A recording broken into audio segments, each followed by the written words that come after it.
Hello everyone, welcome to Brahmi academy. स्वागत है आपका लूसेंट रिवीजन सीरीज में, जहां हम पूरी लूसेंट का बहुत ही अच्छे तरीके से रिवीजन कर रहे हैं, साथ ही साथ में हर एक फैक्ट याद करते चल रहे हैं। आज हमारा हिस्ट्री का ये 30वां लेक्चर है। इसके पहले 29 लेक्चर हो चुके हैं। अगर आप पहली बार ये लेक्चर देख रहे हैं तो आप शुरू से जरूर शुरुआत करिएगा, पहले लेक्चर से, जिससे एक कनेक्टिविटी बनी रहे, आपको हर एक चीज अच्छे से समझ में आए। मैंने लूसेंट के पहले पेज से बिल्कुल पढ़ाना चालू किया है और हर वो इम्पॉर्टेंट फैक्ट इंक्लूड किए हैं जो आपको याद होनी चाहिए। मैं इस बार की गारंटी लेती हूँ कि अगर आप अच्छे से हर एक चीज पढ़ते हैं, रिवाइज करते हैं, तो आपको जीएस में तो बिल्कुल डर नहीं लगेगा। हर एक चीज आपको एग्जाम में अच्छे तरीके से याद रहेगी, कंफ्यूजन भी नहीं होगा, क्योंकि हम ट्रिक के माध्यम से हर एक चीज अच्छे से याद भी करते चल रहे हैं। तो लाइक और शेयर जरूर करिएगा। नए हैं चैनल में तो सब्सक्राइब कर लीजिएगा और बेल आइकन प्रेस कर लीजिएगा, जिससे आने वाले टाइम में आपको सारे नोटिफिकेशन मिलते रहे। चलिए स्टार्ट करते हैं। जैसे ही हमारा पूरा लूसेंट हो जाएगा कंप्लीट, जिसमें आपका history, geography, polity, economy, science, computer, हर एक चीज जब हम इंक्लूड कर लेंगे, हर चीज अच्छे से पढ़ लेंगे, तो उसके बाद आपका एक कंप्लीट टेस्ट होगा, जिसमें फर्स्ट रैंक लाने वाले को 5000 का इनाम मिलेगा, सेकेंड रैंक लाने वाले को 2500 का और थर्ड रैंक लाने वाले को 1700 का इनाम मिलेगा। ये आपके ब्राह्मी एकेडमी के एप्लीकेशन पर होगा। आपको एप्लीकेशन की लिंक जो है वो डिस्क्रिप्शन में मिल जाएगी, तो आप वहां से जाके डाउनलोड कर सकते हैं। डाउनलोड करके अभी रख लेंगे तो ये फायदा होगा कि आपको उस टाइम पे नोटिफिकेशन मिल जाएगा, नहीं तो शायद आप भूल भी जाएं कि हमारा टेस्ट कब होने वाला है। ठीक है, तो चलिए स्टार्ट करते हैं।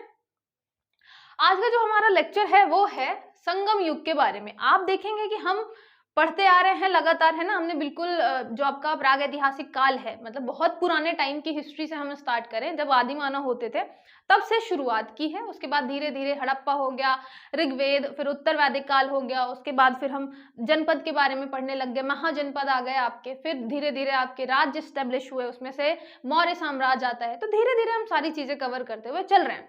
मौर्य साम्राज्य का हमने देखा कि क्या होता है, जैसे ही पतन होता है तो बीच में सिकंदर आ गया होता है। सिकंदर ने बताया होता है कि ये रास्ता है भारत पहुंचने का। तो जैसे ही हमारा साम्राज्य कमजोर पड़ेगा, मौर्य साम्राज्य, बाहर के जो आपके हिंद यूनानी हैं, उसके अलावा और जो आक्रमणकारी हैं, वो चालू कर देंगे आक्रमण करना, कब्जा करना चालू कर देंगे कुछ कुछ एरिया में। तो ये सारी चीजें हम पढ़ चुके हैं। उसके बाद हमने एक लिस्ट देखी कि आपके हिंद यूनानी, उसके बाद शक आते हैं, फिर पहलव आते हैं, फिर कुषाण आते हैं। उसके अलावा हमने ये देखा कि हमारे यहाँ के जो सबसे फेमस थे, जैसे मौर्य साम्राज्य था, उसके बाद सुंग वंश आता है, सुंग वंश के बाद कण्व आते हैं, कण्व के बाद सातवाहन आते हैं। तो ये भी आपको याद रखना है। मैप भी याद रखना है कि किस लोकेशन की बात करें। साउथ इंडिया में आपका सातवाहन रहता है, दक्षिण साइड, ऊपर साइड कौन सा रहेगा। पश्चिम की बात करें, अगर उत्तर पश्चिम की बात करें, तो वहां कौन से राजा होते थे। तो ये सारी चीजें आपको एक दूसरे से कनेक्ट करके रखनी है। अब हम बात करेंगे संगम युग की। जब आप लूसेंट में देखेंगे तो आपको मिलेगा संगम युग।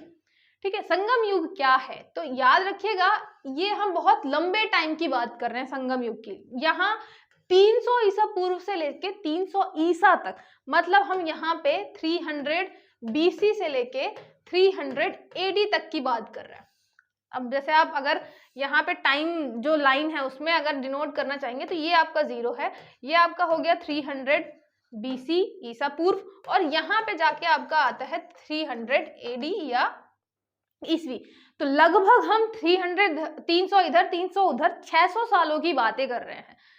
तो आपका जो ये संगम युग है, ये लगभग आपके 600 सालों का टाइम बताता है। अब संगम युग है क्या, सबसे पहली बात तो यही आती है कि ये संगम युग क्या है। तो यहाँ क्या होता है, दक्षिण भारत का क्रमबद्ध इतिहास की जानकारी बताने वाला एक साहित्य है, जिसको हम क्या बोलते हैं, संगम साहित्य। साउथ इंडिया के बारे में अब देखिए, किसी भी चीज की बात करें, अगर हमने कोई बुक लिखी है तो हमने उस टाइम के समय के बारे में कुछ ना कुछ चीजें बताई होंगी, वहां के राजा के बारे में कुछ बताया होगा, वहां की प्रजा के बारे में कुछ बताया होगा, कुछ ना कुछ बताया होगा। तो ये बुक में हमें जो भी जानकारी मिलती है, फिर उससे हम क्या करते हैं, अंदाजा लगाते हैं कि उस टाइम पे किस एरिया में कौन सा राजा रहा होगा, वो अपनी प्रजा के साथ कैसे रहा होगा, वो कितनी शक्तिशाली सेना रखता रहा होगा, हर एक चीज का हम फिर पता लगाते हैं। तो यहाँ पे दक्षिण भारत का क्रमबद्ध इतिहास, हमें हिस्ट्री कैसे पता चलती है, वो पता चलती है संगम साहित्य से। अब संगम साहित्य क्या थे, संगम मतलब होता है परिषद या यहाँ पे गोष्ठी। तो यहाँ पे 3 बार जो है अलग अलग टाइम पे गोष्ठी बैठाई गई थी, मतलब यहाँ पे परिषद बनाई गई थी। परिषद में बहुत सारे लोग आते थे और ये परिषद आयोजित करने वाला वंश जो था वो पांड्य वंश था। जब ये परिषद आयोजित की जाती थी, जैसे मीटिंग टाइप की आप मान सकते हैं, तो कुछ कुछ टाइम बाद जो आपके राजा होते थे एक मीटिंग टाइप की बुलाते थे ना, परिषद बुलाते थे कि सब लोग आइए। इसमें जो बड़े बड़े विद्वान होते थे, आपके कवि हो गए, उसके अलावा अलग अलग लोग हो गए, रचयिता हो गए, लेखक हो गए, सब जो है वो आते थे अलग अलग जगह से, और इस संगम में, मतलब ये संगम में क्या लिखते थे, अपने अपने साहित्य लिखते थे। इसलिए ये पूरा जो आपका टाइम है वो संगम साहित्य कहलाता है। और इसी संगम साहित्य में जो जो रचनाएं लिखी गई हैं उसमें हमें उस समय के बारे में, उस सामाजिक व्यवस्था के बारे में, उस राजा के बारे में, आर्थिक व्यवस्था के बारे में, इन सारी चीजों के बारे में पता चलता है। इसलिए हम उस पूरे टाइम को क्या बोलते हैं, संगम युग बोलते हैं। ठीक है, क्योंकि उस टाइम पे जो संगम हुए, परिषद हुए, वहां पे लिखे गए साहित्य, उनको हमने बोला संगम साहित्य। उस संगम साहित्य से हमें उस पूरे युग का पता चल रहा है, 600 सालों का पता चल रहा है, उसको हम बोल रहे हैं संगम युग। ठीक है, एज सिंपल एज दैट। फिर उसके बाद हम क्या कर रहे हैं यहाँ पे, ये हमने बता देना टाइम लाइन जो है वो याद रखिएगा। 300 ईसा पूर्व से लेके 300 ईसा तक की बात करें, काफी लंबे टाइम की बात कर रहे हैं। अगर यहाँ पे हम 300 ईसा पूर्व की बात करें तो आप देखेंगे कि ये कब का टाइम है, 326 के आसपास कौन आता है, हमारा सिकंदर आता है। ठीक है, सिकंदर आता है। मतलब हम ये किस टाइम की बात कर रहे हैं, हम ये बात कर रहे हैं महाजनपद के टाइम की। महाजनपद जो होते थे बड़े बड़े, इसमें से भी आपका जो मगध है वो काफी शक्तिशाली हो चुका है। तो मगध अपना क्या बन चुका है, थोड़ा सा बड़ा राज्य बन चुका है ना। मौर्य साम्राज्य बाद में बनेगा, अभी मगध जो है एक बड़ा राज्य बन चुका है, बहुत सारे जो उसने महाजनपद है उन पर कब्जा कर लिया है। तो हम उस टाइम की बात कर रहे हैं। ठीक है, और ये 300 ईसा तक जाता है, काफी बाद तक जाता है। यहाँ पे फिर क्या आपको करना है, अच्छा यहाँ पे आपको संगम युग में बहुत सारे फैक्ट मिलेंगे, लेकिन याद रखिएगा यहाँ से जो क्वेश्चन है वो कम आते हैं, लिमिटेड क्वेश्चन आते हैं, तो आपको बस उतने ही याद रखने, ज्यादा दिमाग नहीं लगाना है। जैसे यहाँ संगम साहित्य का संग्रह कहाँ से कब, मतलब ये टाइम जोन थोड़ा याद रखना, 300 ईसा पूर्व से लेके 300 ईसा तक। फिर इसमें जो आपके कुरल है या कुराल है, वो रचनाकार कौन है, तिरुवल्लुवर। हमारी बुक का नाम है कुराल, इसमें इसके रचनाकार कौन है, तिरुवल्लुवर। तिरुवल्लुवर का नाम शायद आपने सुना होगा कभी ना कभी। वो तमिल साहित्य का आधारभूत ग्रंथ कहा जाता है। अब आप देखेंगे कि तमिल ग्रंथ, मतलब यहाँ पे हम तमिल लैंग्वेज को क्या कर रहे हैं, प्रमोट कर रहे हैं। और आपको ये दिखेगा कि धीरे धीरे, क्योंकि संगम साहित्य के कारण क्या हुआ, जो आपकी लोकल लैंग्वेजेस हैं उनको प्रमोशन मिला, उन काफी वो प्रमोट हुई। इसलिए आप देखेंगे कि आपकी जो ये लैंग्वेजेस हैं साउथ इंडियन वाली, वो काफी अच्छे रिच लैंग्वेजेस मानी जाती है, क्योंकि हम बहुत पुराने टाइम से उनका उपयोग कर रहे हैं, उनमें साहित्य लिख रहे हैं। तो ये हो गया आपका कुराल, ये जो है आपके रचनाकार हो गए तिरुवल्लुवर। फिर एक होता है आपका तिरुकुरल। एक कुरल अलग है, कुरल या कुराल कह लीजिए, और एक हो गया तिरुकुलर। इसके भी रचनाकार तिरुवल्लुवर ही है, और ये दार्शनिक विचार इन्होंने इसमें लिखे हैं। तो कुरल क्या हो गया, तमिल साहित्य से रिलेटेड है। ठीक है, तो और तिरुकुरल अगर आता है, यहाँ पे तिरुवल्लुवर, यहाँ पे तिरुकुरल। तिरुकुलर जो है वो किससे रिलेटेड हो जाएगा, दार्शनिक विचार, मतलब वहां पे फिलॉसफी है, कुछ दर्शन के बारे में तिरुवल्लुवर जी ने लिखा है। तिरुवल्लुवर जी बहुत ज्यादा फेमस हैं, इसलिए आपको याद रखनी है इनकी कविताएं, इनकी जो रचनाएं हैं, और इनका जो बुक का नाम है ना। जैसे कि कुरल हो गया, तिरुकुरल हो गया, वो किससे संबंधित है, तमिल साहित्य से संबंधित है। तिरुकुलर दर्शन से संबंधित है। उसके अलावा एक आपको मिलेगा तोलकप्पियम। अब देखिए साउथ इंडियन नाम है तो थोड़ा ऐसे ही अलग नाम आपको मिलेंगे, है ना, रमेश, सुरेश, ऐसा नाम नहीं मिलेगा, सिंपल सा। तो यहाँ पे तोलकप्पियम, तोलकप्पियम को आप क्या कर सकते हैं, यहाँ पे तोलकप्पियम 2-3 बार ऐसे कर सकते हैं याद है। कपि से भी याद कर सकते हैं ना, कपि मतलब हो गया आपका बंदर। तो कप्पियम, यहाँ पे जो आपका कपि है वो किससे रिलेटेड है, तमिल व्याकरण से रिलेटेड है। ठीक है, वैसे आप देखेंगे कि जो संगम साहित्य है, पहला वाला जो आपका परिषद लगाया गया था, संगम लगाया गया था, वो काफी पहले लगाया गया था, लेकिन हम यहाँ से 300 ईसा पूर्व से लेके 300 ईसा तक ही मान के चल रहे हैं।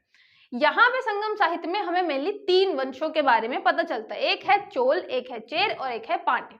ठीक है, तो हम ये संगम युग क्यों पढ़ रहे हैं, क्योंकि हमें मेनली क्या पढ़ना है, जो आपका साउथ इंडियन वाला रीजन है, ये वाला रीजन, इसके बारे में जानना है। हमने यहाँ देख लिया मौर्य साम्राज्य चल रहा है, हमने देख लिया वहां पे मौर्य साम्राज्य पतन होगा तो शुंग वंश आएगा, कर्ण आएगा, नीचे थोड़ा सा इस वाले इलाके में सातवाहन आएंगे, उसके अलावा आपके कुषाण हो गए, उसके अलावा जो हिंद यूनानी हो गए, बहुत सारे लोग हमने पढ़े। लेकिन जो आपका ये नीचे वाला रीजन है, ये आपका तमिलनाडु, केरल, आंध्र प्रदेश वाला जो रीजन है, यहाँ पे आपके 3 मेनली राज्य चल रहे थे, चोल, चेर और पांड्य। ठीक है। आपने ये जो है अगर मूवीज वगैरह आप देखेंगे तो वहां पे भी आपको मिलेगा। तो साउथ इंडिया में ये बहुत लंबे टाइम तक आपके जो राजवंश है ये चल रहे थे, चोल, चेर और पांड्य। ये हो गया आपका तिरुवल्लुवर के बारे में याद रखिएगा, तिरुवल्लुवर जी का हो गई कुरल, तिरुकुरल, और एक आपको तमिल व्याकरण बुक का नाम है तोल कप्पियम। ठीक है, कप्पी से आप याद कर सकते हैं।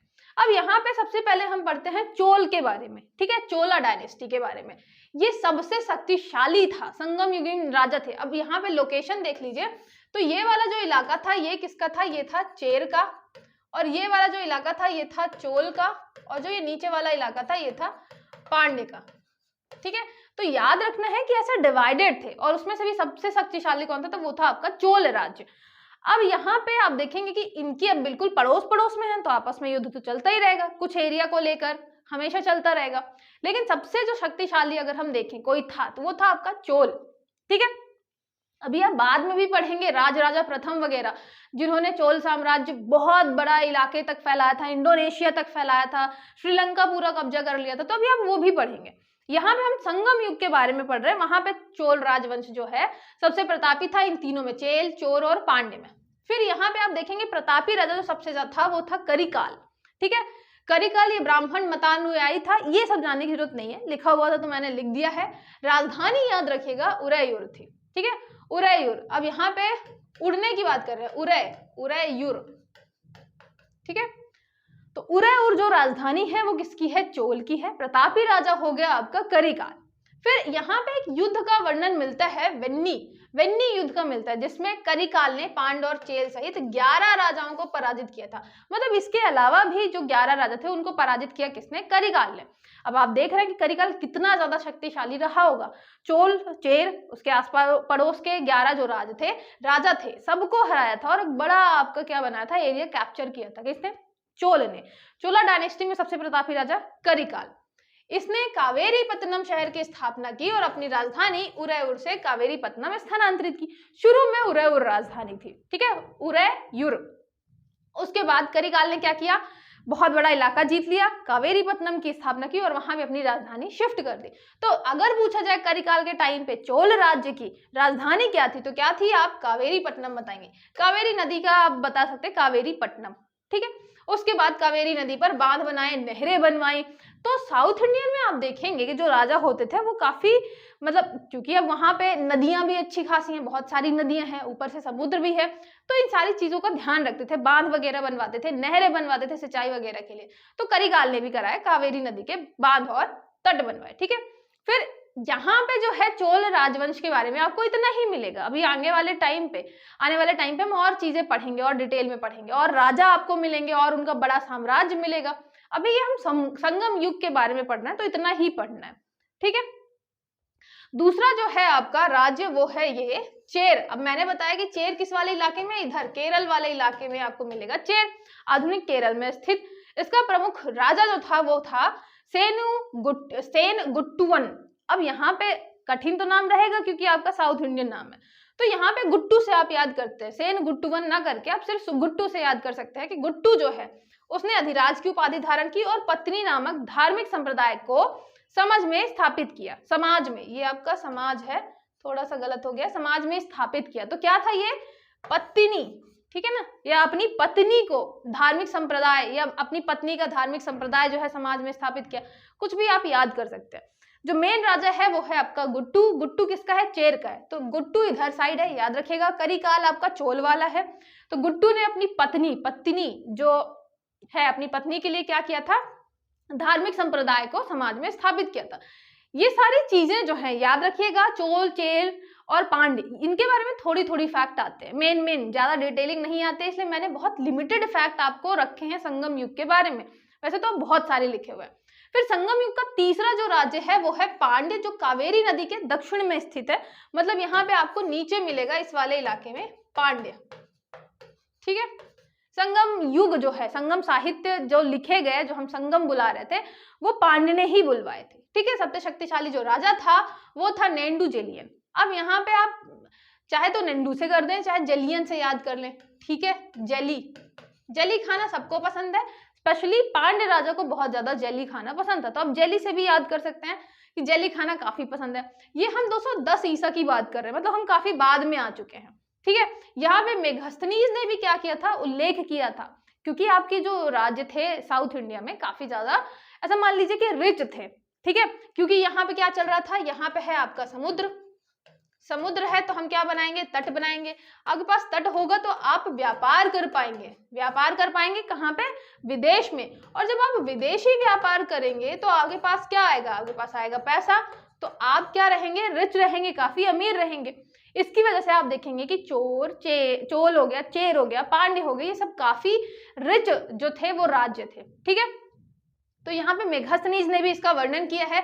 और ये मोतियों के लिए, पांड्य राज्य जो था यहाँ पे आपका तमिलनाडु में, वो मोतियों के लिए प्रसिद्ध था और बहुत दूर दूर तक हम व्यापार करते थे, इनका व्यापारी काफी अच्छे रिच होते थे, तो इसलिए याद रखिएगा। अब देखिए, अगर यहाँ पे आप चाहें तो थोड़ा सा ये भी रिलेट कर सकते हैं कि साउथ इंडिया के जो लोग हैं वो काफी इजिली विदेश जाने के लिए तैयार हो जाते हैं, है ना। केरल को देखें, तमिलनाडु को देखें, मैक्सिमम लोग बाहर रह रहे होते हैं, विदेश आराम से चले जाते हैं, क्योंकि वो बहुत लंबे टाइम से घूमना फिरना कर रहे हैं विदेश में, तो उनको ऐसा लगता है कि ठीक है, अपना अपना ही घर है, वो समझ लो, है ना, ऐसा कुछ।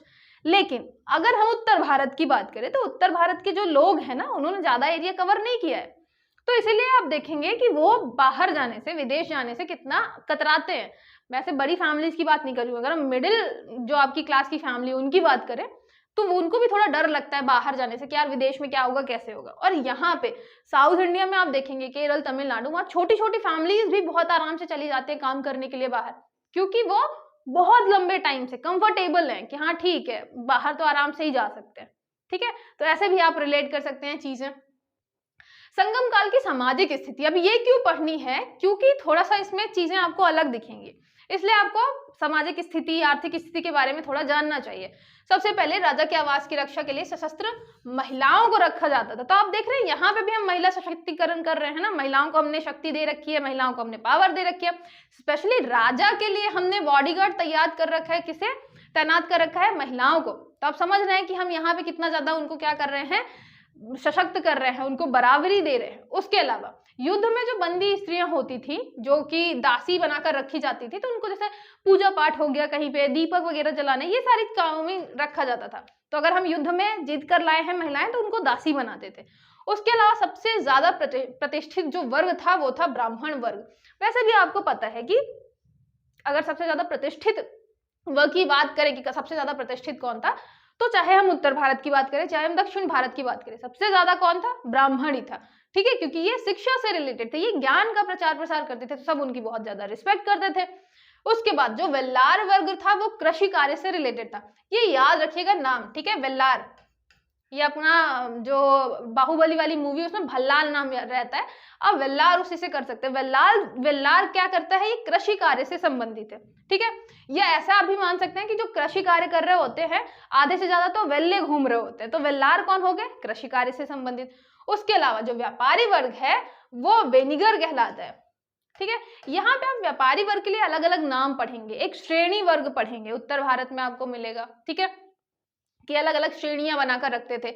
साउथ इंडिया में आपको क्या मिलेगा, वेनिगार मिलेगा। तो याद रखिएगा वेनिगर, वेनिगर का आप वेनेगर भी कहते हैं ना, कि वेनेगर जो व्यापारी वर्ग था वो वेनेगर बहुत खाता था, उनको पता नहीं क्या ही पसंद था विनेगर में।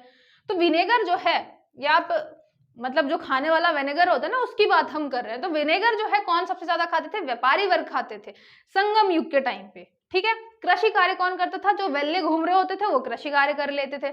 उसके अलावा सबसे प्रतिष्ठित कौन रहेगा, आपके ब्राह्मण रहेंगे। फिर प्रमुख बंदरगाह की बात करें तो प्रमुख बंदरगाह एक तो है कोकोई, जो मोती खोजने का प्रमुख बंदरगाह था। इसके अलावा एक है सालियूर, पांड्य राज्य से संबंधित है। अरिकमेडु कोरोमंडल तट, जो चोल राज्य से संबंधित है। अब देखिए कोरोमंडल आपने पढ़ा है कि भाई तमिलनाडु से लेके यहाँ कृष्णा तक जाता है कोरोमंडल तट। तो ये वाला जो कोरोमंडल तट है, यहाँ पे क्या मिलेंगे, आपके चोल मिलेंगे, ठीक है। और यहीं पे आपको बंदरगाह कौन सा मिलेगा, पोर्ट कौन सा मिलेगा, तो ये मिलेगा अरिकमेडु, ठीक है।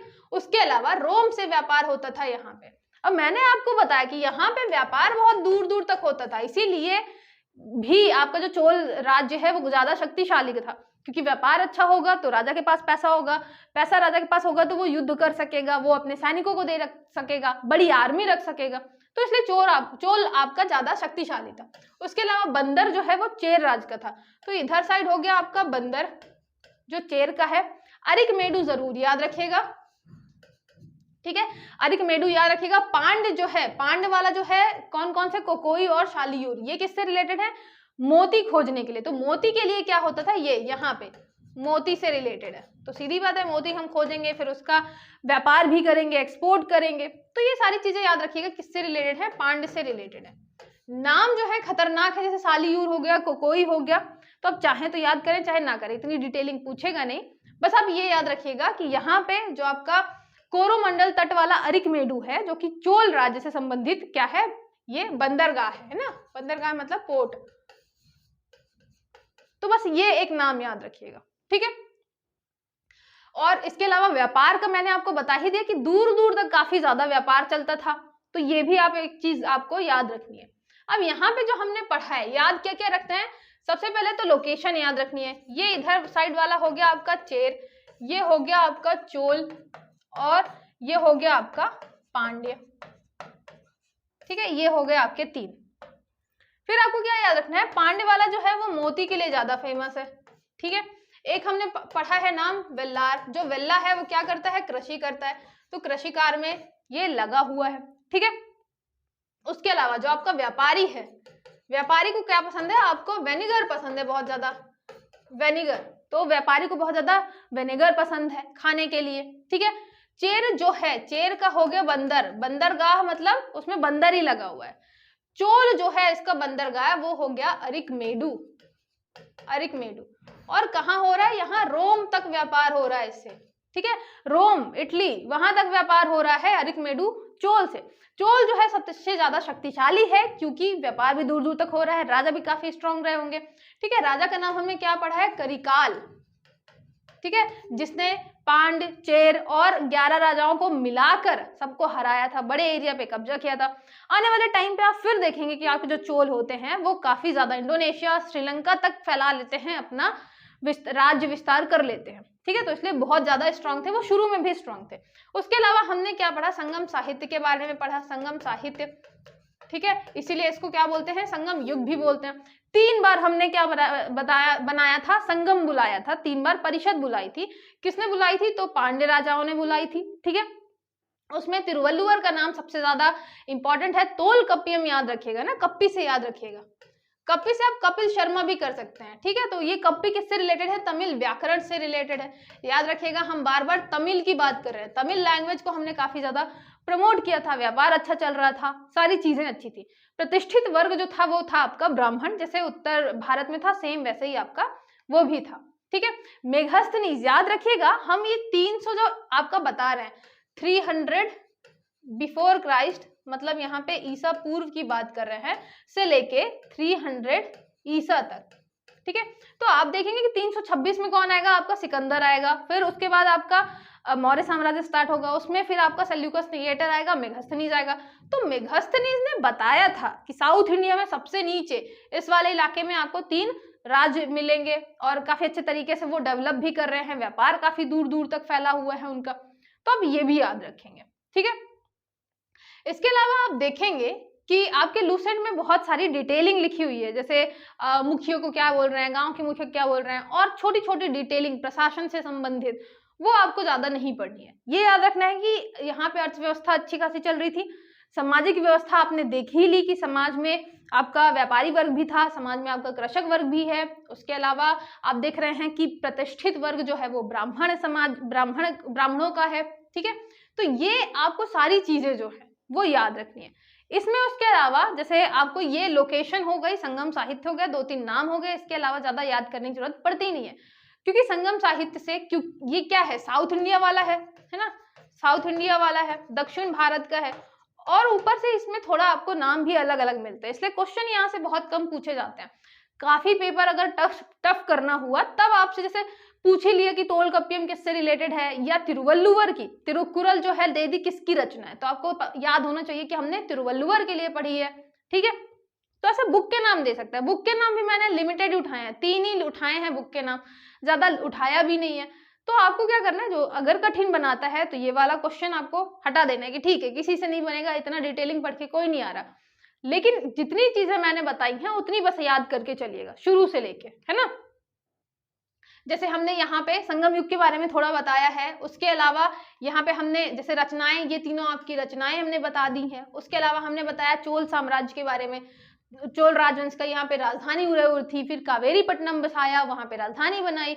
उसके अलावा चेर के बारे में हो गया, चेर का यहाँ पे अधिराज की उपाधि, और यहाँ पे पत्नी, अपने पत्नी के लिए एक धार्मिक संप्रदाय किसने किया था, गुट्टू ने किया था, ठीक है। उसके बाद पांड आते हैं। पांड जो है याद रखिएगा ये कावेरी नदी के नीचे है, और सबसे शक्तिशाली राजा आपको जली याद रखना है तो ठीक है, नहीं तो यहाँ पे मेगास्थनीज का उल्लेख है, और मेघास्थनी द्वारा उल्लेख किया गया था पांड्य राजाओं का, और मोतियों के लिए ये प्रसिद्ध थे, ठीक है। याद रखिएगा मोतियों से आपका एक तो ज्वेलरी बनेगा, आभूषण वगैरह बनेगा, और जहां आपका जो राजा है वो ठीक ठाक रहेगा, उसकी स्थिति आर्थिक व्यवस्था अच्छी रहेगी, तो वो क्या करेगा, ये जो आलीशान वाली चीजें होती है ना, दिखावटी वाली चीजें, जैसे आपके मोतियों के बड़े बड़े हार हो गए, ये सारी चीजों पे पैसा खर्च करेगा। तो जो भी आपकी मतलब लग्जरी वाली चीजें जो होती थी वो तब प्रमोट होती थी जब आपका राजा अमीर होता था। पांडे के यहाँ मोतियां होती थी, फिर आप देखेंगे विदेशों में हम क्या करते थे, इसको निर्यात करते थे। फिर सामाजिक स्थिति का हमने बता दिया, महिलाओं की स्थिति अच्छी थी, वो इस बात से पता चलता है कि जो आपके राजा की बॉडीगार्ड थी वो महिलाएं हुआ करती थी। चंद्रगुप्त मौर्य के टाइम पे भी हमने देखा था कि महिलाएं बॉडीगार्ड होती थी, है ना। एक तो ये भी समझना मुश्किल हो जाएगा कि महिलाएं शायद स्ट्रांग नहीं होंगी, इसलिए काफी अच्छे मतलब बहुत ईजी तरीके से हम उनको हरा सकते हैं, और फिर उल्टा निकल जाता है, वो ज्यादा ट्रेन निकल जाती है। तो ऐसे करके यहाँ पे हम क्या करते हैं, सशस्त्र महिलाओं को रखते थे कि बिल्कुल हट्टी कट्टी और अच्छे से बहुत ट्रेंड रहेंगी, ठीक है। उसके अलावा युद्ध में जब हम बंदी बना के स्त्रियों को लाते थे तो दासी उनको बनाते थे, उनको काम देते थे नॉर्मल वर्ग के। तो ये आपकी क्या हो गई, संगम काल की सामाजिक स्थिति, ठीक है। आई होप आपको सारी चीजें अच्छे समझ में आई होंगी, और इसमें कोई भी डाउट है, क्योंकि छोटा सा आपका ये टॉपिक है इसलिए मैं ज्यादा खींच नहीं रही हूँ, कोई दूसरा टॉपिक इसमें इंक्लूड नहीं कर रही हूँ, क्योंकि हम उसको अलग से स्टार्ट करेंगे। कोई भी डाउट हो तो कॉल या मैसेज करके पूछ सकते हैं। चलिए मिलते हैं नेक्स्ट लेक्चर में।